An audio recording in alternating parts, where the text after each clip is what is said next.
So this is footage I shot. It's 1,000 frames a second, which is roughly 40 times slower than how it appeared in real time.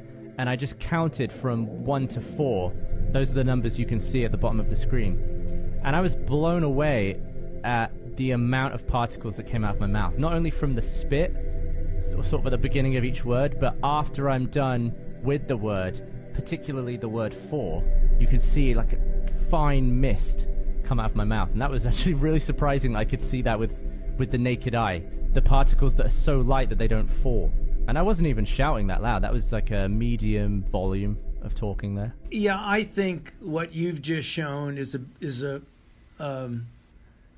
graphically beautiful demonstration of the importance of wearing masks and face coverings. Because as the film shows now, you're saying the same thing. 1, 2, 3, 4.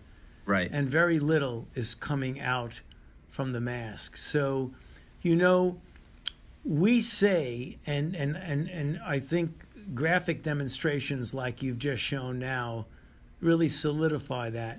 One of the reasons why it's so important to wear a face covering is that we know now that about 40 to 45% of the people who are infected don't have any symptoms. And yet they have virus in their nasopharynx.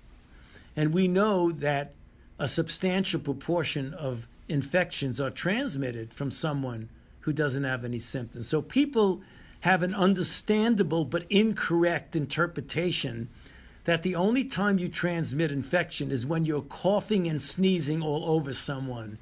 What they don't appreciate is that if you are speaking, even if you don't speak loudly, and if you are singing, which is even worse than just speaking, you have these particles that come out that can stay in the air for a period of time. Some of them drop to the ground, which is the reason why we say keep 6 feet of distance.